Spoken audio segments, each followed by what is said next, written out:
വടക്കാഞ്ചേരി വോട്ടുകോഴയിൽ കേസെടുത്ത് അന്വേഷണം നടത്താമെന്നൊരു റിപ്പോർട്ടാണ് QV നടത്തിയതിനു ശേഷം വിജിലൻസ് ഡിവൈഎസ്പി ഡയറക്ടർക്ക് കൊടുത്തിരിക്കുന്നത്. ഡയറക്ടറിൽ നിന്ന് എന്ത് തീരുമാനമാണ് പ്രതീക്ഷിക്കുന്നത്? ഇതിലൊരു രാഷ്ട്രീയ ഇടപെടൽ ഉണ്ടാകുമോ? ഇതിൽ ഞങ്ങൾ പൂർണ്ണമായിട്ട് ഇപ്പോഴും സംശയിക്കുന്നു.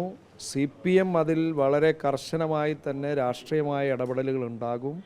കാരണം അതുകൊണ്ടാണ് CPM സംസ്ഥാന സെക്രട്ടറി ആദ്യമേ തന്നെ പ്രതികരിച്ചത്.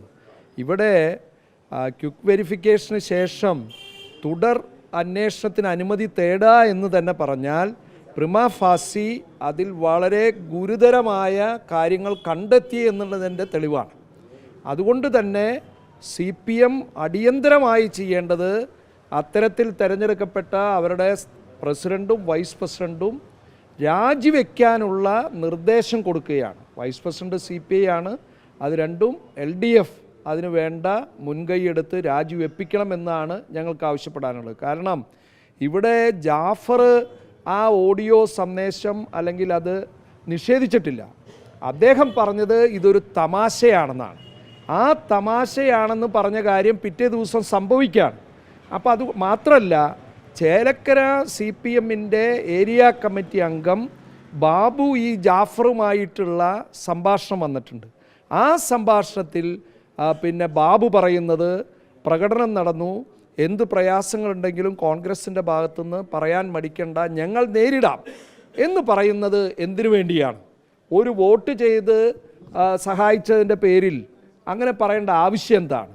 അപ്പോൾ അതിൽ നിന്നൊരു കാര്യം നമുക്ക് സ്പഷ്ടമാണ്. ഈ 50 ലക്ഷം കോഴ പിന്നെ ജാഫർ അവകാശപ്പെട്ടതുപോലെ അവർക്ക് ലഭിച്ചു, CPM അത് കൊടുത്തു എന്നതിൻ്റെ ഏറ്റവും വലിയ തെളിവാണ്. അത് തന്നെയാണ് ഇന്നിപ്പോൾ തുടർ അനുമതിക്കായിട്ട് ഇപ്പോൾ പിന്നെ അനുവാദം തേടുന്നത്. വിജിലൻസ് ഡയറക്ടറാണ് അത് കൊടുക്കേണ്ടത്. സ്വാഭാവികമായും CPMനെ പ്രത്യക്ഷത്തിൽ ബാധിക്കുന്ന ഒരു കാര്യമെന്ന നിലയ്ക്ക് തീർച്ചയായും CPM അതിൽ രാഷ്ട്രീയ ഇടപെടൽ നടത്തും. ആ തുടരന്വേഷണം വേണ്ട എന്നുള്ളൊരു രീതിയിലേക്ക് പോകുമെന്ന് തന്നെയാണ് ഞങ്ങൾ കരുതുന്നത്. അതുകൊണ്ട് തന്നെയാണ് ഇവരുടെ രാജി പിന്നെ അത്യന്താപേക്ഷിതമാണെന്ന് ഞങ്ങൾ ആവശ്യപ്പെട്ടത്.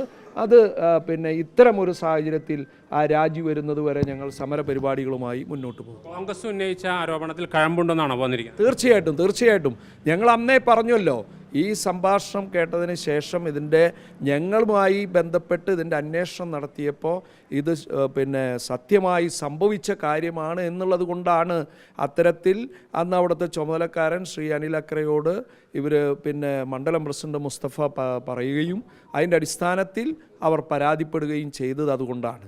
അപ്പോൾ ഇത്തരത്തിലുള്ള ഞങ്ങളുടെ ഒരു അന്വേഷണം എന്നുള്ളത് മാത്രമല്ല, അതിനെ ശരിവെക്കുന്ന രീതിയിലുള്ള ഓഡിയോ സംഭാഷണങ്ങൾ, ഇത് തമാശയാണെന്ന് പറയുമ്പോഴും അപ്പുറത്ത് ബാബുവുമായിട്ടുള്ള ഏരിയ കമ്മിറ്റി അംഗം ഒരു ഉത്തരവാദിത്തപ്പെട്ട ഭാരവാഹിയല്ലേ, അതിന് മറുപടി പറയാൻ ഇതുവരെ CPM സംസ്ഥാന സെക്രട്ടറിയോ അല്ലെങ്കിൽ ഇവിടെ ജില്ലാ സെക്രട്ടറി അബ്ദുൽ ഖാദറോ തയ്യാറായിട്ടില്ല. ലാഘവത്തോടു കൂടി ആ കാര്യം ഇവർ തമസ്കരിച്ചങ്ങ് കടന്നു പോവാണ്.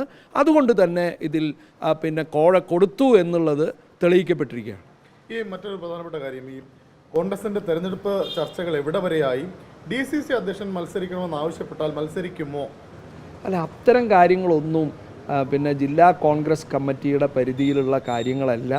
അതൊക്കെ പിന്നെ ഞങ്ങളുടെ പാർട്ടിയുടെ സിസ്റ്റം അനുസരിച്ച് അതിന് AICC സ്ക്രീനിങ് കമ്മിറ്റി ഉണ്ട്, അതുമായി ബന്ധപ്പെട്ട കാര്യങ്ങളാണ്. അതൊന്നും ജില്ലാ കോൺഗ്രസ് കമ്മിറ്റിയുമായി യാതൊരു തരത്തിലുള്ള അല്ലെങ്കിൽ ഞങ്ങളുടേതായിട്ടുള്ള ഒരു പിന്നെ ഭാഗമില്ല എന്ന് തന്നെയാണ്. അതൊക്കെ അവിടുന്നാണ് അത് തീരുമാനിച്ചത്. DCC അധ്യക്ഷന് മാറി നിൽക്കേണ്ട സാഹചര്യം നിലവിലില്ല. അല്ല, അത്തരം കാര്യങ്ങളൊക്കെ പാർട്ടിയാണല്ലോ, അതൊന്നും പാർട്ടിയിൽ ആര് മത്സരിക്കണം ആര് മത്സരിക്കണ്ട എന്നുള്ള കാര്യങ്ങൾ നിർദ്ദേശിക്കുന്നത് പാർട്ടി നേതൃത്വമാണ്.